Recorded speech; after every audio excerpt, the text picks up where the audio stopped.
Maka berkata Abu Muawiyah, "Wahai Amirul Mukminin, sesungguhnya Tuanku memuliakan dan mengagungkan ilmu. Maka Tuanku diagungkan oleh Allah dan dimuliakan Allah, sebagaimana Tuanku memuliakan ilmu dan ahli ilmu. Dan tiada mengapa berkumpul membasuh tangan pada satu tempat cuci tangan pada satu ketika. Karena itu adalah lebih mendekatkan kepada merendahkan diri dan menjauhkan daripada lama menunggu. Kalau tidak mereka perbuat yang demikian maka tidak wajarlah dituangkan air masing-masing. Tetapi dikumpulkan air dalam satu tempat cuci tangan. Karena bersabda Nabi Shallallahu Alaihi Wasallam, kumpulkan air sembahyangmu, niscaya dikumpulkan oleh Allah akan perceraianmu." Ada yang mengatakan bahwa yang dimaksudkan dengan hadits ini ialah yang di atas tadi. Khalifah Umar bin Abdul Aziz menulis surat ke kota-kota besar yang isinya, "Jangan diangkat tempat cuci tangan dari hadapan orang banyak kecuali sudah penuh. Dan janganlah kamu menyerupai dengan orang ajam bukan Arab." Berkata Ibnu Mas'ud, "Berkumpullah membasuh tangan pada suatu tempat cuci tangan dan janganlah berbuat kebiasaan, menurut kebiasaan orang-orang ajam." Pelayan yang menuangkan air ke atas tangan orang yang makan, dipandang makruh oleh sebahagian ulama, bahwa pelayan itu dengan berdiri. Dan lebih disukai dia itu duduk, karena lebih mendekati kepada tawadu, merendahkan diri. Dan sebagian mereka memandang makruh secara duduk. Diriwayatkan bahwa dituangkan air ke tangan seorang yang duduk, oleh seorang pelayan yang duduk. Lalu bangunlah orang yang dituangkan air ke atas tangannya. Maka ia ditanyakan, "Mengapa Anda bangun?" Lalu ia menjawab, "Salah seorang dari kita haruslah berdiri. Dan ini adalah lebih utama, karena memudahkan penuangan air dan membasuh. Dan lebih mendekati kepada tawadu orang yang menuangkan. Dan apabila pelayan itu mempunyai niat yang baik pada pelayanan itu, maka ketekunannya pada pelayanan tak adalah padanya kesombongan. Karena kebiasaan berlaku dengan demikian. Jadi, pada tempat mencuci tangan itu, terdapat 7 adab kesopanan, bahwa tidak meludah ke dalamnya. Bahwa didahulukan orang yang diikuti, yang menjadi ikutan orang banyak dengan tempat cuci tangan. Bahwa diterima kehormatan dengan penyuguhan tempat cuci tangan itu. Bahwa diedarkan tempat cuci tangan itu ke sebelah kanan. Bahwa berkumpul padanya orang banyak. Bahwa dikumpulkan air ke dalam tempat cuci tangan itu. Bahwa pelayan itu berdiri. Bahwa diludahkan air dari mulut lalu buang di luar, dan dilepaskan tempat cuci tangan itu dari tangannya, dengan pelan-pelan. Sehingga tidak terpercik di atas lantai dan teman-temannya. Dan hendaklah disiramkan air oleh tuan rumah sendiri ke atas tangan tamunya. Begitulah diperbuat oleh Imam Malik dengan Asy Syafi'iyah pada permulaan tibanya kepada Imam Malik. Dan Imam Malik itu berkata, "Jangan menggundahkan Anda dengan apa yang Anda lihat daripadaku." Penghikmatan kepada tamu itu wajib. Keenam, bahwa tidak memandang kepada teman-temannya dan tidak mengintip mereka makan. Lalu mereka malu dengan demikian. Tetapi hendaklah memicingkan mata dari teman-teman dan berbuatlah untuk diri sendiri. Dan jangan menyelesaikan makan sebelum teman-teman, apabila mereka itu malu makan sesudahnya. Tetapi ulurkan tangan dan peganglah makanan dengan tangan, serta ambillah sedikit-sedikit, sehingga mereka itu siap makan. Kalau sedikit makan, berhentilah dulu pada permulaan. Dan sedikitkan makan, sehingga apabila mereka itu memakan secara meluas, lalu makan bersama mereka pada penghabisan. Begitulah diperbuat oleh kebanyakan sahabat Ra. Kalau tidak turut makan, disebabkan sesuatu hal, maka hendaklah meminta maaf pada mereka, untuk menghilangkan malu dari mereka. Ketujuh, bahwa tidak diperbuat apa yang dipandang jijik oleh orang lain. Maka janganlah digerak-gerakkan tangan pada piring makan dan janganlah ditundukkan kepala kepadanya ketika memasukkan suap ke dalam mulut. Apabila dikeluarkan sesuatu dari mulutnya, hendaklah dipalingkan muka dari makanan dan diambilkannya dengan tangan kiri. Dan jangan dimasukkan suap yang berlemak ke dalam cuka dan jangan dimasukkan cuka ke dalam makanan yang berlemak, karena kadang-kadang tidak disukai lagi oleh orang lain. Dan suap yang dipotongnya dengan giginya, janganlah dibenamkan sisanya ke dalam kuah dan cuka. Dan janganlah berkata-kata dengan apa yang mengingatkan orang kepada yang jijik. Bab ketiga, mengenai adab menyuguhkan makanan kepada teman-teman dan pengunjung-pengunjung. Menyuguhkan makanan kepada teman-teman adalah padanya banyak keutamaan.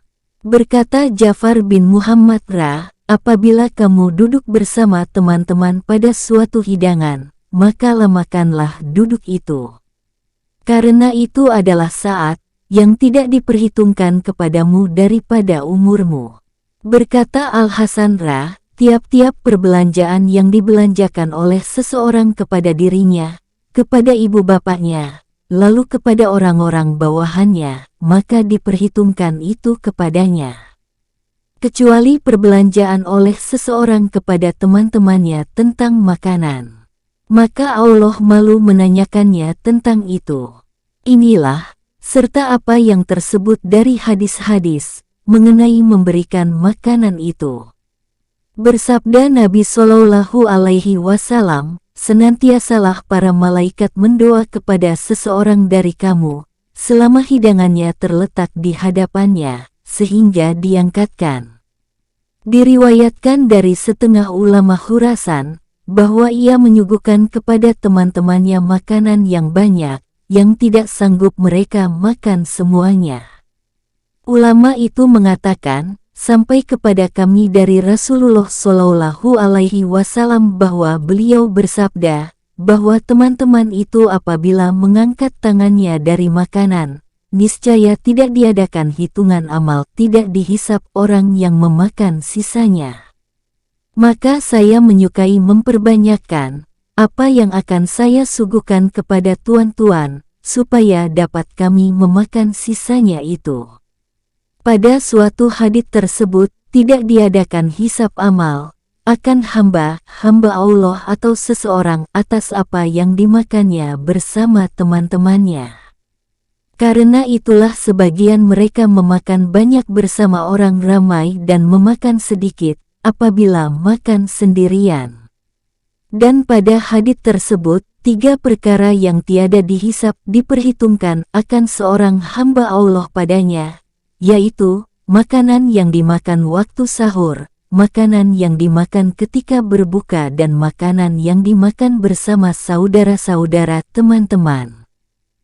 Berkata Alira, lebih saya sukai mengumpulkan teman-teman pada satu gantang makanan, daripada aku memerdekakan seorang budak. Ibnu Umar berkata, setengah dari tanda kemurahan hati seseorang, ialah membaguskan perbekalannya dalam perjalanan dan memberikannya kepada teman-temannya. Dan para sahabat itu berkata, berkumpul memakan makanan adalah setengah dari perangai mulia. Mereka direlakan oleh Allah kiranya mereka berkumpul pada pembacaan Al-Quran. Dan mereka tiada berpisah, kecuali daripada merasakan makanan. Ada ulama yang mengatakan, bahwa berkumpul bersama teman-teman pada makanan yang mencukupi serta bersuka-sukaan dan berjinak-jinakan hati, tidaklah itu termasuk dunia yang sia-sia. Tersebut pada hadits, Allah Ta'ala berfirman kepada hambanya pada hari kiamat, hai anak Adam, aku lapar, lalu engkau tidak memberikan makanan kepadaku. Lalu menjawab hamba itu, bagaimanakah aku memberikan makanan kepada engkau, sedang engkau adalah Tuhan semesta alam?" Maka menjawab Allah Ta'ala, "Telah lapar saudaramu yang muslim, lalu tidak engkau berikan makanan kepadanya. Kalau engkau telah memberikan makanan kepadanya, maka adalah engkau telah memberikan makanan kepadaku." Bersabda Nabi Shallallahu Alaihi Wasallam, "Apabila datang kepadamu orang berkunjung maka muliakanlah dia." Bersabda Nabi Shallallahu Alaihi Wasallam, "Sesungguhnya dalam sorga itu ada kamar-kamar yang kelihatan zahirnya dari dalam batinnya dan kelihatan batinnya dari zahirnya. Kamar-kamar itu adalah untuk orang-orang yang berkata lemah lembut, memberikan makanan kepada orang dan mengerjakan salat pada malam hari, di mana manusia lain sedang tidur." Bersabda Nabi Shallallahu Alaihi Wasallam, "Sebaik-baik kamu ialah orang yang memberikan makanan kepada orang." Bersabda Nabi Shallallahu Alaihi Wasallam, "Barang siapa memberi makanan kepada saudaranya, sehingga mengenyangkannya dan memberi minuman, sampai hilang hausnya, niscaya ia dijauhkan oleh Allah Ta'ala dari neraka, sejauh 7 parit besar, di mana di antara 2 parit itu, sejauh perjalanan 500 tahun. Adapun adab kesopanannya, maka sebahagiannya tentang masuk dan sebahagiannya tentang penyuguhan makanan. Adapun masuk, maka tidaklah dari sunnah Nabi Shallallahu Alaihi Wasallam menuju ke tempat orang yang sedang menanti waktu makanannya, lalu masuk waktu makan itu. Karena yang demikian, termasuk hal yang tiba-tiba dan telah dilarang dari yang demikian. Berfirman Allah Ta'ala, "Janganlah kamu masuk ke dalam rumah Nabi kecuali jika kamu diizinkan untuk makan, dengan tidak menanti-nanti makanan masak." S33 Al-Ahzab ayat 53, yani, menunggu waktunya dan masaknya. Pada satu hadits tersebut, barang siapa berjalan kepada makanan, di mana dia tidak diundang kepadanya, maka sesungguhnya ia berjalan ke situ, sebagai orang fasik dan ia memakan yang haram. Tetapi orang yang masuk ke tempat orang, apabila ia tidak menunggu dan kebetulan didapatinya orang-orang itu sedang makan, maka janganlah ia makan, sebelum diizinkan kepadanya. Apabila dikatakan kepadanya, "Makanlah," maka hendaklah ia melihat dahulu. Kalau diketahuinya bahwa mereka mengatakan itu berdasarkan kasihan untuk menolonginya, maka hendaklah ia menolong orang itu untuk memperoleh pahala, artinya, ia makan. Dan kalau mereka itu mengatakan yang demikian karena malu, maka tidak sewajarnya lah ia makan. Tetapi sewajarnya lah ia mencari alasan untuk tidak makan. Apabila ia lapar lalu menuju kepada sebahagian temannya untuk meminta makanan dan ia tidak menunggu waktu makan, maka tiada mengapalah yang demikian. Rasulullah Shallallahu Alaihi Wasallam, Abu Bakar dan Umar menuju ke rumah Abil Haytham bin Tayhan dan Abi Ayyub Al-Ansari untuk memperoleh makanan yang akan dimakan. Dan mereka itu semuanya lapar. Dan masuk ke rumah teman, dalam hal yang seperti ini, adalah menolong orang muslim itu sendiri untuk memperoleh pahala memberi makanan kepada orang. Dan itu adalah adat kebiasaan salaf ulama-ulama terdahulu. Adalah Aun bin Abdullah Al-Masuti mempunyai 360 teman. Ia berkeliling kepada mereka dalam setahun. Dan orang lain mempunyai 30 teman. Ia berkeliling kepada mereka dalam sebulan. Dan orang lain pula mempunyai 7 orang teman, di mana ia berkeliling kepada mereka dalam seminggu. Maka adalah teman-teman itu, yang diketahui mereka, sebagai ganti dari usaha yang diusahakan mereka. Dan bangunnya teman-teman itu dengan maksud memperoleh keberkatan, adalah ibadah bagi mereka. Kalau ia masuk dan tidak mendapati yang punya rumah dan ia percaya dengan persahabatannya dan mengetahui dengan kegembiraannya, apabila ia makan dari makanannya, maka bolehlah ia makan tanpa izin yang punya rumah itu. Karena dimaksudkan dengan keizinan, ialah rela, lebih-lebih lagi mengenai makanan. Dan urusannya adalah berdasarkan kepada kesanggupan.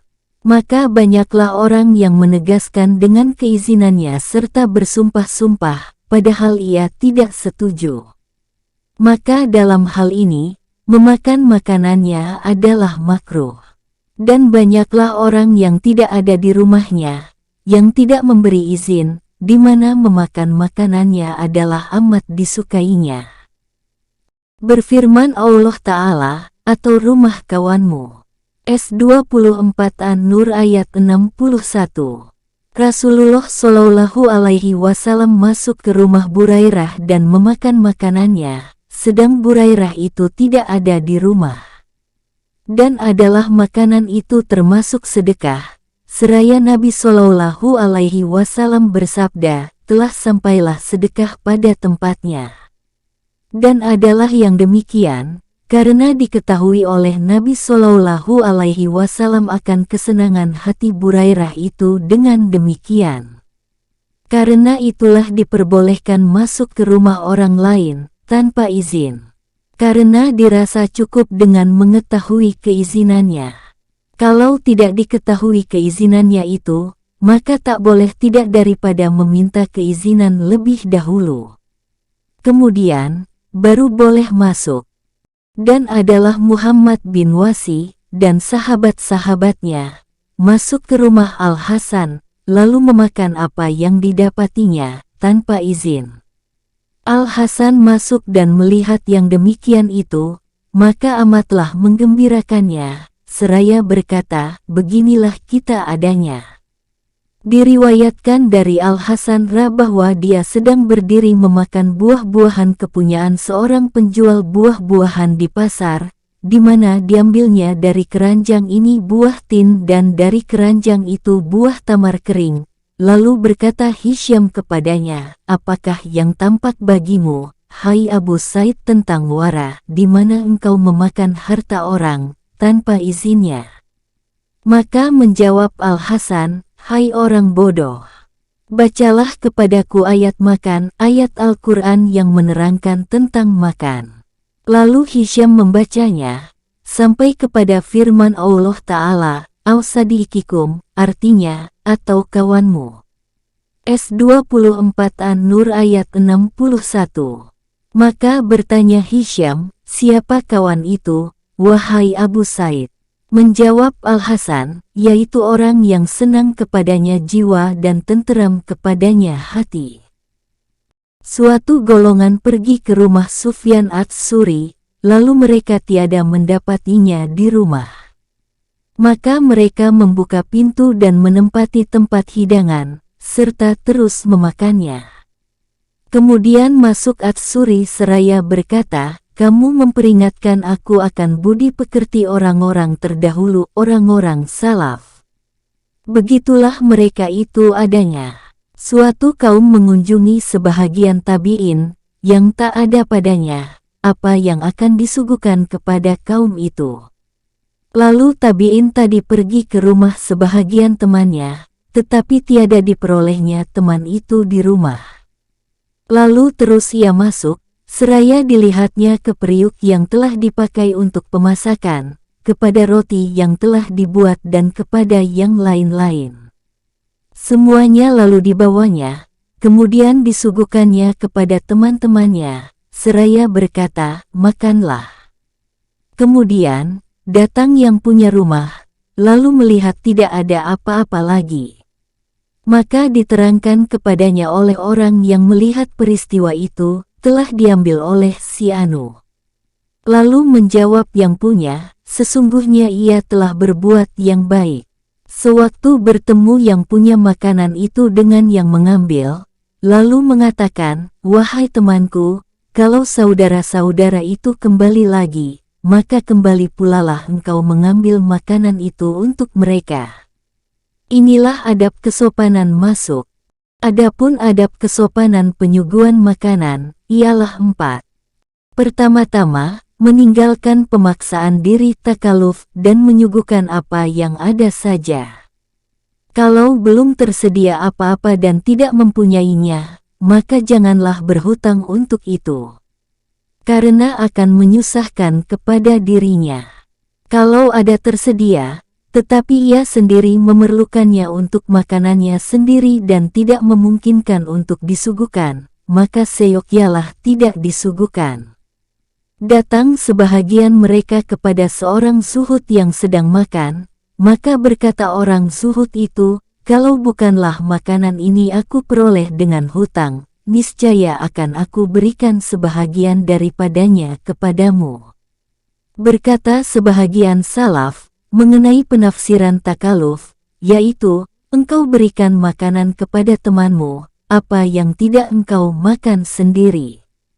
Tetapi engkau maksudkan untuk menambahkan kebagusan dan kenilaian makanan itu kepada temanmu. Al-Futlel berkata, sesungguhnya dengan takaluf pemaksaan diri itu manusia berputus hubungan silaturahim satu sama lain, di mana salah seorang dari mereka memanggil temannya, lalu secara pemaksaan diri menyediakan makanan kepada teman itu. Maka dengan cara yang demikian, memutuskan teman itu daripada kembali lagi kepadanya. Berkata sebahagian mereka, tiada aku peduli siapa yang datang kepadaku dari teman-temanku. Sesungguhnya aku tiada memaksaan diri baginya, tetapi aku dekatkan apa yang ada padaku. Kalau aku memaksakan diri baginya, sesungguhnya aku benci akan kedatangannya dan aku bosan kepadanya. Berkata sebahagian mereka, aku masuk ke tempat salah seorang temanku, lalu ia memaksakan diri bagiku. Maka aku katakan kepadanya, sesungguhnya, janganlah engkau makan ini sendirian dan aku tidak engkau berikan. Maka bagaimanakah keadaan kita, apabila kita berkumpul, lalu kita memakannya? Ada kalanya, engkau membuang pemaksaan diri ini atau aku putuskan, tidak datang-datang lagi. Lalu dihilangkannya pemaksaan diri itu dan tetaplah pergaulan kami disebabkan yang demikian. Termasuk dalam pemaksakan diri, ialah menyuguhkan segala yang ada padanya. Maka yang demikian itu, merusakkan keluarganya dan menyakitkan hati mereka.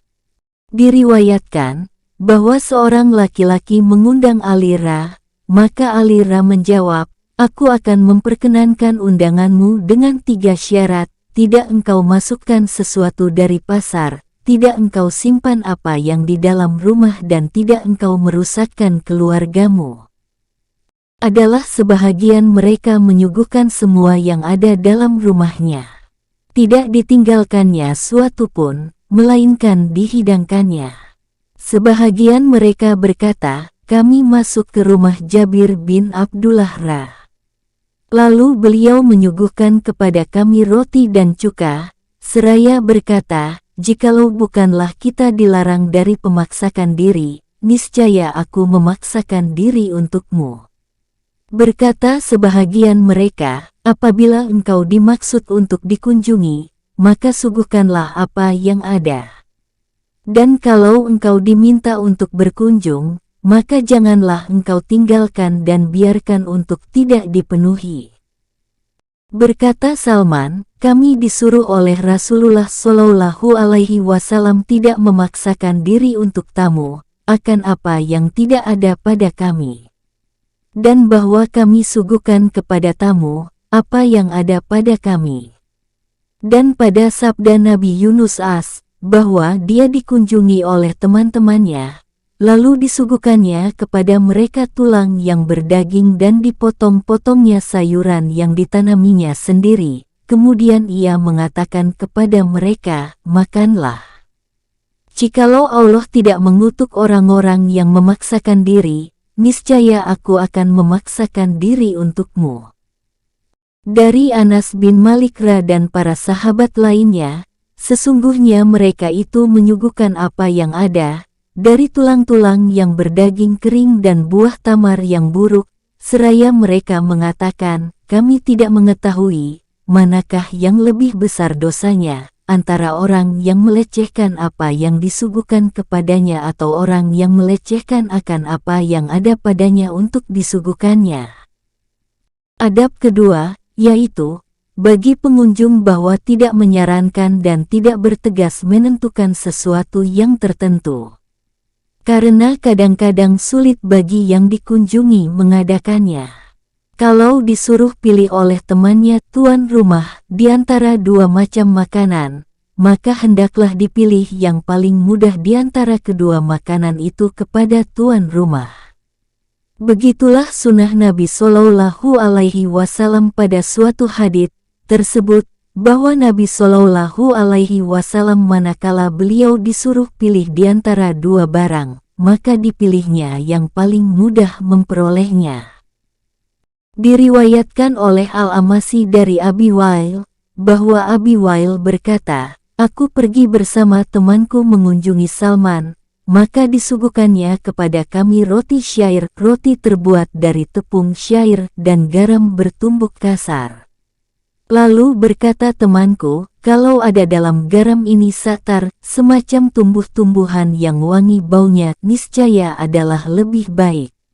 Maka keluarlah Salman, pergi menggadaikan pancinya dan mencari satar. Maka tatkala kami makan, lalu temanku itu berkata, segala pujian bagi Allah yang telah mencukupkan bagi kita dengan apa yang dianugerahinya kepada kita. Maka sahut Salman, kalau engkau merasa cukup dengan apa yang telah dianugerahi rezeki kepada engkau, niscaya tidaklah panciku tergadai. Itu tadi, apabila disangkanya sukar yang demikian kepada temannya atau temannya itu tidak suka yang demikian. Tetapi kalau diketahuinya, bahwa temannya tuan rumah itu suka dengan usulannya dan tidak menyukarkan yang demikian kepada tuan rumah, maka tidaklah dimakruhkan baginya bagi yang mengunjung mengusulkannya. Telah dilakukan yang demikian oleh Imam Asy-Syafi'i pada As-Safarani, ketika Asy-Syafi'i singgah padanya di Baghdad. Dan adalah As-Safarani menulis tiap-tiap hari pada sehelai kertas, akan warna-warna apa yang akan dimasak dan diserahkannya kepada budak wanitanya. Pada suatu hari Asy-Syafi'i mengambil kertas itu dan menuliskan padanya warna yang lain dengan tulisannya sendiri. Sewaktu As-Safarani melihat warna itu, lalu membantah dan mengatakan, aku tidak menyuruh dengan warna itu. Maka diserahkan kepadanya kertas, yang terlampir padanya tulisan Asy-Syafi'i. Tatkala dilihatnya tulisan Asy-Syafi'i itu, maka amat gembiralah ia dengan yang demikian. Dan dimerdekakannya budak wanita itu, karena gembira dengan usul Imam Asy-Syafi'i kepadanya. Berkata Abu Bakar Al-Qattani, aku masuk ke rumah As-Siri, lalu beliau datang dengan membawa makanan yang sudah hancur dan separuh daripadanya diletakkannya dalam gelas. Maka aku bertanya kepadanya, apakah yang saudara kerjakan? Aku meminumnya seluruhnya dalam satu kali. Maka tertawalah As-Siri, seraya berkata, ini adalah lebih utama bagi saudara daripada memberi keterangan. Berkata sebahagian mereka, makan itu adalah 3 macam, bersama orang-orang miskin dengan mengutamakan mereka, bersama teman-teman dengan berlapang dada dan bersama anak-anak dunia dengan adab kesopanan. Adab ketiga, bahwa tuan rumah yang dikunjungi menyuguhkan yang disukai temannya yang berkunjung. Dan meminta daripadanya akan saran-saran, manakala dirinya dapat menerima dengan baik, untuk melaksanakan apa yang akan disarankan itu. Yang demikian itu adalah baik, dan padanya pahala dan banyak keutamaan. Bersabda Rasulullah Shallallahu Alaihi Wasallam, barang siapa memperoleh dari temannya makanan yang disukainya, niscaya diampunkan dosanya. Dan barang siapa menggembirakan temannya yang mukmin maka sesungguhnya ia telah menggembirakan akan Allah Ta'ala. Dan bersabda Nabi Shallallahu Alaihi Wasallam menurut yang diriwayatkan oleh Jabir, barang siapa memberi kesenangan kepada temannya dengan yang disukai temannya itu, niscaya dituliskan oleh Allah baginya beribu-ribu kebaikan, dihapuskan daripadanya beribu-ribu kejahatan dan ditinggikan untuknya beribu-ribu derajat dan diberikan oleh Allah kepadanya makanan dari 3 sorga, sorga Firdaus, sorga Adnin dan sorga Al-Khuldi. Adab keempat, bahwa tidak ditanyakan kepada tamu yang berkunjung itu, apakah kami suguhkan kepada saudara makanan. Tetapi seyogyalah disuguhkan kalau ada. Berkata Ats-Suri, apabila berkunjung kepadamu temanmu, maka janganlah engkau tanyakan kepadanya, apakah saudara makan? Atau, aku suguhkan makanan kepada saudara. Tetapi suguhkanlah, kalau ia makan, syukur. Kalau tidak maka angkatkan kembali. Kalau tidak bermaksud memberikan sesuatu makanan kepada para tamu itu, maka tiada seyogyalah diucapkan yang demikian kepada mereka atau diterangkan kepada mereka. Berkata Ats-Suri, apabila Anda bermaksud tidak memberikan makanan kepada keluarga Anda, dari apa yang Anda makan, maka janganlah Anda katakan itu kepada mereka, dan janganlah Anda perlihatkan kepada mereka. Berkata setengah ulama sufi, apabila masuk ke tempat Anda, orang-orang fakir, maka suguhkanlah kepada mereka makanan. Dan apabila masuk orang-orang faqih, ahli ilmu fikih, maka tanyakanlah kepada mereka tentang sesuatu masalah persoalan. Dan apabila masuk orang-orang qurra, ahli qiraat Al-Quran, maka tunjukkanlah kepada mereka mihrab tempat imam berdiri mengerjakan salat dalam masjid. Bab keempat, tentang adab bertamu. Tempat-tempat yang memberatkan dugaan, ada padanya adab bertamu itu 6, yaitu, pertama-tama, undangan, kemudian, jawaban, kemudian, datang, kemudian, penyuguhan makanan, kemudian, makan dan kemudian, kembali. Dan akan kami dahulukan uraiannya insya Allah Ta'ala, akan keutamaan bertamu. Bersabda Nabi Shallallahu Alaihi Wasallam, janganlah kamu memaksakan diri untuk tamu, nanti kamu marahi dia. Karena barang siapa marah kepada tamu, maka ia telah marah kepada Allah. Dan barang siapa marah kepada Allah, niscaya ia dimarahi Allah. Bersabda Nabi Shallallahu Alaihi Wasallam, tiada kebajikan pada orang yang tiada menjamukan tamu. Rasulullah Shallallahu Alaihi Wasallam lalu pada tempat seorang laki-laki yang mempunyai banyak unta dan lembu. Tetapi ia tiada menjamukan Rasulullah Shallallahu Alaihi Wasallam. Kemudian, Rasulullah Shallallahu Alaihi Wasallam lalu pada tempat seorang wanita yang mempunyai beberapa ekor kambing, lalu disembelihkannya untuk Rasulullah Shallallahu Alaihi Wasallam. Maka bersabda Nabi Shallallahu Alaihi Wasallam, lihatlah kepada kedua orang itu. Sesungguhnya budi luhur itu adalah di tangan Allah. Maka barang siapa dikehendakinya untuk dianugerahinya budi yang baik, niscaya diperbuatnya. Berkata Abu Rafi, bekas budak maula Rasulullah Shallallahu Alaihi Wasallam, telah singgah pada Nabi Shallallahu Alaihi Wasallam seorang tamu, lalu Nabi Shallallahu Alaihi Wasallam bersabda kepadaku, katakanlah kepada si anu orang Yahudi itu, bahwa telah singgah seorang tamu padaku. Dari itu, mintalah dia memperhutangkan aku sedikit tepung, yang akan aku bayar sampai bulan Rajab. Maka menjawab Yahudi itu, demi Allah, aku tiada akan memperhutangkannya, kecuali dengan jaminan. Lalu aku terangkan yang demikian itu kepada Nabi Shallallahu Alaihi Wasallam, maka beliau menjawab, demi Allah, sesungguhnya aku adalah orang kepercayaan Aminun di langit, lagi orang kepercayaan di bumi. Kalau diperhutangkannya aku, niscaya aku bayar. Pergilah bawa baju besiku dan gadaikanlah kepadanya. Adalah Nabi Ibrahim apabila bermaksud makan, lalu keluar 1 mil atau 2 mil, mencari orang yang akan makan bersama beliau, sehingga beliau digelarkan Bapak Tamu, Abu Del Delaifan. Dan karena benar niatnya itu, maka selalulah ada tamunya pada tempat syahidnya sampai sekarang ini. Dan tidak berjalan semalam pun, melainkan makan pada tempat tadi orang banyak, di antara 3 sampai 10, bahkan sampai 100 orang. Dan berkata yang memimpin tempat tersebut, bahwa tidak semalam pun yang kosong dari tamu sampai sekarang. Ditanyakan Rasulullah Shallallahu Alaihi Wasallam, apakah iman itu? Maka Rasulullah menjawab, menyediakan makanan untuk tamu dan memberi salam.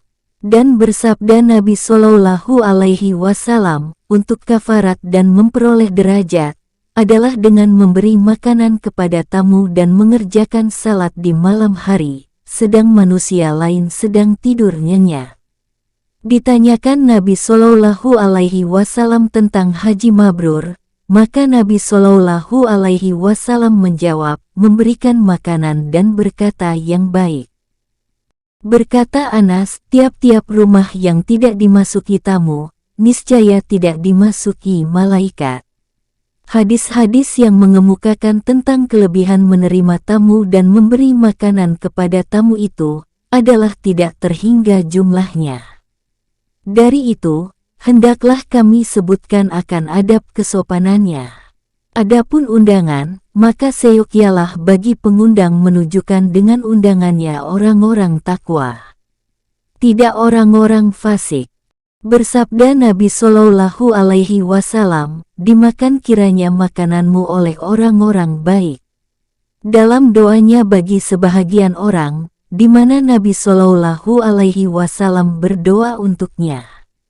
Dan sabda Nabi Shallallahu Alaihi Wasallam, jangan kamu makan selain makanan orang yang bertakwa dan jangan dimakan makananmu selain oleh orang yang bertakwa. Dan hendaklah ditujukan dengan memberi makanan itu, orang-orang miskin, tidak orang-orang kaya khususnya. Bersabda Nabi Shallallahu Alaihi Wasallam, seburuk-buruk makanan, ialah makanan peralatan walimah yang diundang padanya orang-orang kaya, tidak orang-orang miskin. Dan seyogyalah, tidak disia-siakan keluarga pada perjamuan itu. Karena menyia-nyiakan mereka, adalah meretakkan hati dan memutuskan silaturahim. Dan begitu pula dijaga urutan tentang teman-teman dan kenalan-kenalan yang diundang. Karena dalam penentuan sebahagian itu meretakkan hati yang lain. Dan seyogyalah tidak dimaksud dengan undangan itu, kemegahan dan penyombongan diri. Tetapi mengambil hati teman-teman dan menjalankan sunnah Rasulullah Shallallahu Alaihi Wasallam tentang penyuguhan makanan dan memasukkan kesenangan hati orang-orang mukmin. Dan seyogyalah tidak diundang orang yang diketahui sukar kepadanya memperkenankan undangan. Dan apabila ia datang, maka menjadi penyakit kepada pengunjung-pengunjung yang lain, disebabkan oleh suatu sebab. Dan seyogyalah tidak diundang, selain orang yang diingini perkenaannya. Berkata Sufyan, barang siapa mengundang makan seseorang dan ia tidak senang orang itu datang, maka yang mengundang itu satu kesalahan. Dan kalau yang diundang itu datang, maka yang mengundang mendapat 2 kesalahan. Karena ia membawa yang diundang kepada makan, sedang ia tidak suka. Dan kalau yang diundang itu tahu yang demikian, niscaya ia tidak akan makan. Memberi makanan kepada orang yang bertakwa, adalah menolong kepada ketaatannya. Dan memberi makanan kepada orang yang fasik, adalah memberi kekuatan kepadanya untuk perbuatan fasik. Bertanya seorang penjahit kepada Ibnul Mubarak, saya menjahit pakaian sultan-sultan. Maka adakah Tuan takut bahwa saya ini termasuk orang yang menolong orang-orang zalim?